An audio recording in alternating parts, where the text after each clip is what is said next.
Seth, how big was that 51-yard field goal late, confidence-wise, for you after two misses against Auburn? Big confidence, but I mean, all field goals count, especially in the SEC.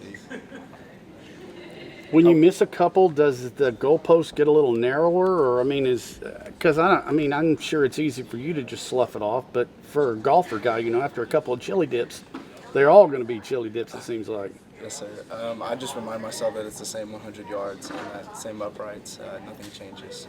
Was kicking in that stadium any different? You've done it before.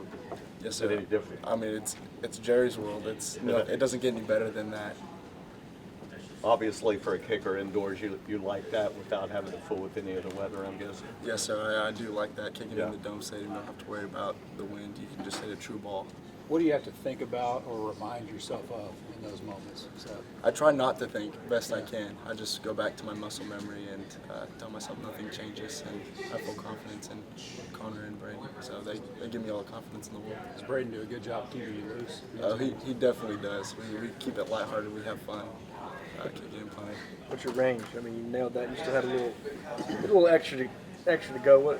How far back do you think you go? This year, I mean, I've told Coach Fisher around 38, 39 yard line, so 55, 56, 57. I feel comfortable around there. And thanks to Coach Schmidt and the strength guys, hopefully that range will continue to improve. In a situation like that, did Jimbo ask you at all if you could make it? Was there a conversation at all, or was he like, get out there, let's go? Was it already predetermined? So pre-game, I go talk to Coach Fisher and I tell him my range, just depending on how I hit the ball that day. What was the conversation before you tried it out there for that, if there was any? There's no conversation. He just calls field goal and we go out there and do our job, just like anybody else.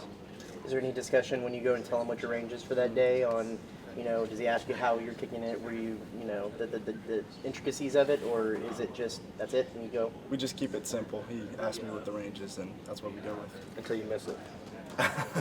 I mean, he has full confidence in me, so. So the range obviously is going to change in an outdoor stadium depending what wind in against or for. Some days, yes, sir. That game always seems like it's coming down to the wire. Did you think you were going to be playing a big role in it? Well, we always get Arkansas's best game against us. I guess it's AT&T Stadium brings out the best of them, but it's fun playing them, and we expected a good Arkansas team, and hats off to them. They played their tails off. How'd you handle the up and down of the Auburn game looking back? How were you able to adjust in that game as it went on? I just tried to forget about it best I could. Just flush it, short-term memory, like any good kicker would. Is any game when you miss one bother you more than others? When you look back, you said you try to flush it. Have you been able to do that from the get-go, or did you have to do that a couple times? I learned that back in 8th grade. That was something that my high school coach taught me, just to make or miss, just flush it. That's good. What's the locker room like after the win Saturday?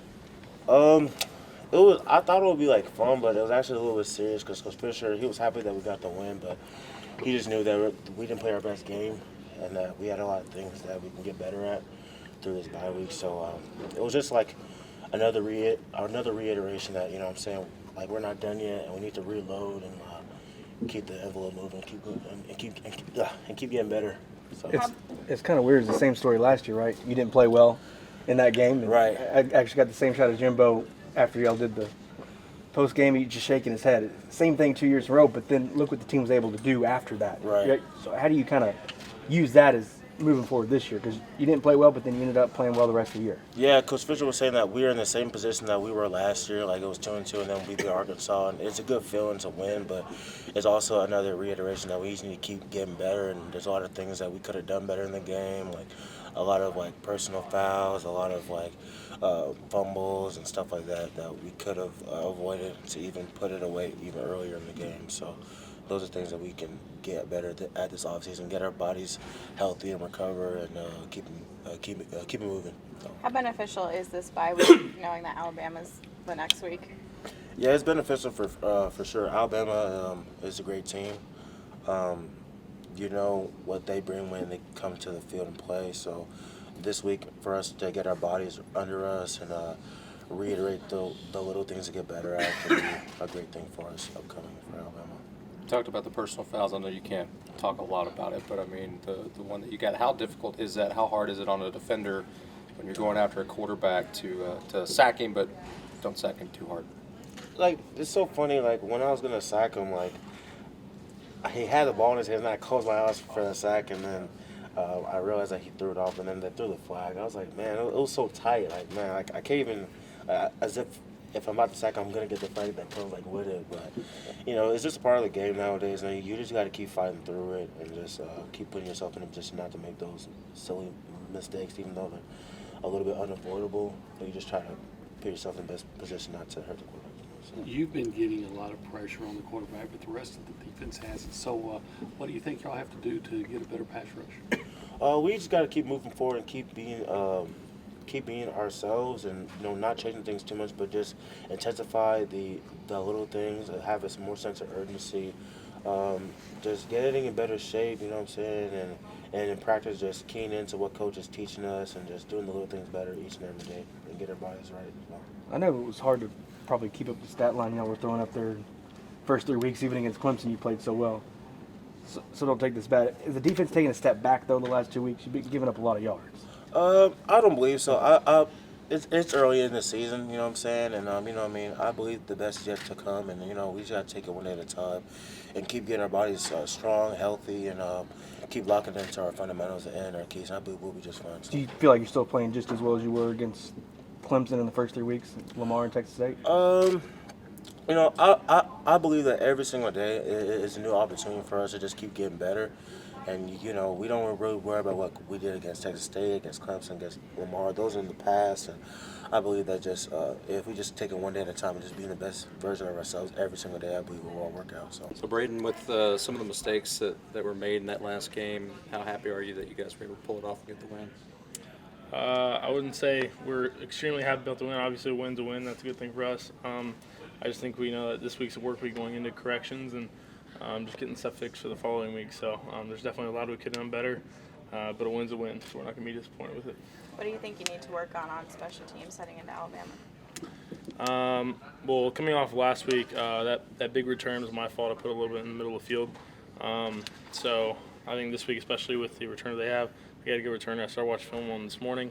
I think just putting it more directionally toward painting the sidelines a little bit, maybe sacrificing some distance for a little bit more hanging direction for me personally. So. Do you feel like this bye week is coming at a good time? I think any bye week is a good time to get reloaded for the team after. I think it's good for us just to finally get some corrections made, having a whole week to do just that.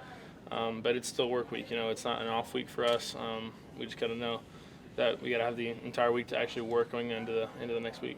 What's the mindset whenever you end up making a tackle on a return? I mean, do you typically, is it you kick it? I mean, you're going to hang back for a little bit and just see if he gets past that first wave, or what goes through your mind in that case? I usually kick and cover just in case. I'm covering right away. If I do make a tackle, I'm pretty disappointed because it was a long return.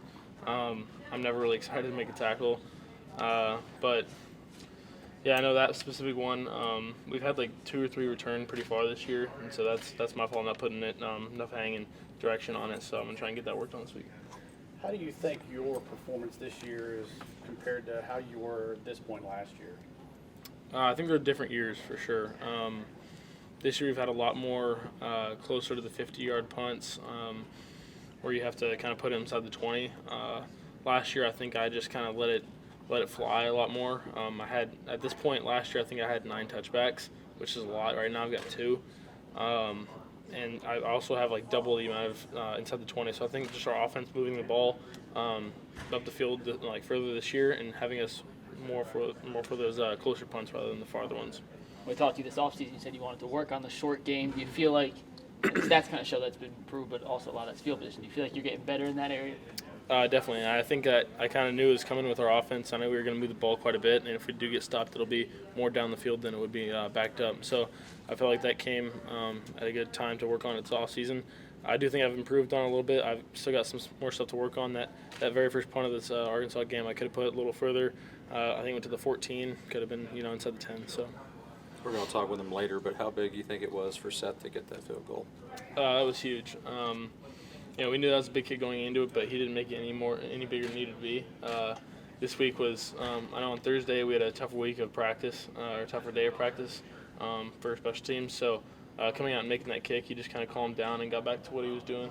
I think that was huge for his confidence, and I think he's going to keep doing what he's doing. He trusted the process all week. So. Any better feeling for a punter than to get the nice roll? It's a great feeling. That one punt that kind of just checked up at the 8 or so. That was a nice feeling. I just kind of let it fly, and luckily it took a nice bounce. Just kind of overall, what's kind of the emphasis of the team this week? You guys have a bye week after a month of play. Like I said, I think it's a rest and a reload. I don't think it's a relax. It's more of a reload week. We have a week of not playing. We just got to come in and know that it's still a work week, even though we don't have a team to play this weekend. It just gives us 2 weeks to get a lot of work in, get a lot of corrections made, work on ourselves for a little bit for a week, and then finally come back and focus on the team at hand. Did you feel like as a secondary y'all played well last week, or in your opinion, y'all might have taken a step back? I felt like there were some things that were some high moments, but there was also some low moments. I feel like towards that middle part, as far as not just in pass defense, but run defense, we could have fit some stuff up a little bit better. So I just feel like looking back on the game, we just need to go into film study, make the corrections that's needed, and then use this bye week as a week to just get back to those fundamentals that Coach Fisher was talking about as a defense and as a secondary group. What do you think you should have done differently or could have done differently to finish off that sack? I could have came under control a little bit more towards the point of attack, and just Nick's a guy I was pretty familiar with kind of just how he moves a little bit, and I should have known he would have dipped his shoulder. But that was a good play on Nick. That was a good job of just moving throughout the pocket and getting the ball out. So next time I'll be able to make the play. Were you kicking yourself after that one? Absolutely. That would have been my first career one. That's been a special moment. My dad was there and everything like that. So, and the Cowboys Stadium. He's a Cowboys fan, so that would have been something to remember. You did have 10 tackles. I heard about that. It didn't feel like it, but hey, it was a long game and whatever it takes. Has Justin said anything to you that he got a pick before you? I haven't even seen Justin since then. I haven't seen him since Saturday, but he hasn't said much. We laugh about it and everything like that. It's interesting how he's already great and then he just gets an interception. He's doing our job. How difficult is it when you've been preparing for one quarterback all week and then suddenly a new one's in there? Well, on film, we saw both quarterbacks because, if I'm not mistaken, Nick didn't start the beginning of the season. So we saw Hicks, I believe. We saw him in the beginning of the season, and it was just it was a little bit of adjustment, but they didn't do much differently as far as schematically wise. So we had to make some maybe minor adjustments, but it wasn't nothing that was just outlandish. What has been the breakdown in the secondary when teams are starting to hit a couple big plays on you guys? Is it just falling for the play action, the hard RPOs, or is it are you there, you just need to turn around and make a play? Eye violations, because usually when guys are running scot-free, it's because somebody's eyes weren't right, they weren't in the right place, or we didn't fit it up correctly. So those are correctable mistakes that we can just work on more in practice and lock in more in film study, and we can eliminate those in the game. You go from playing Auburn ranked, you got Arkansas, now you got another number one ranked team coming in here. It just doesn't get any easier. I mean, that's just playing in the SEC. That's what we signed up for when we come to Texas A&M, to get a chance to play against the best of the best, especially in the SEC West. And that's what everybody in that locker room feels that way. All the coaching staff, and we're ready for it. 2:30 CBS, the primetime game when you guys step back on the field. A chance to really, I guess, maybe put A&M's best foot forward, and maybe those people that saw the Auburn game say, hey, we're better than that. Well, we can't focus on trying to just please everyone. We have to focus on just being better than we were in our previous performance, and just being a better player than we were the day before. So we're just looking to just lock in this week in our bye week and have a great week of just getting back to our fundamentals, and then getting a little bit ahead in game planning and just looking for Alabama, who we got next, and just preparing for a great matchup. I was gonna say, knowing what receivers are coming in here next week. Say one more time. Knowing the receivers and the type of offense that's coming in here, how does that make it? Not that you're not always locked in, but does that make it really easy to really hone in on your assignments this week on a bye week? Just knowing how explosive they are. Absolutely, but that's something that we focus in on regardless, because it's hard to win, in general. So you can't think it's easy, because you will be humbled very quickly. So but a team like Alabama, who's a great team, formidable opponent, we have to be able to lock in and key into what we want to do as a defense.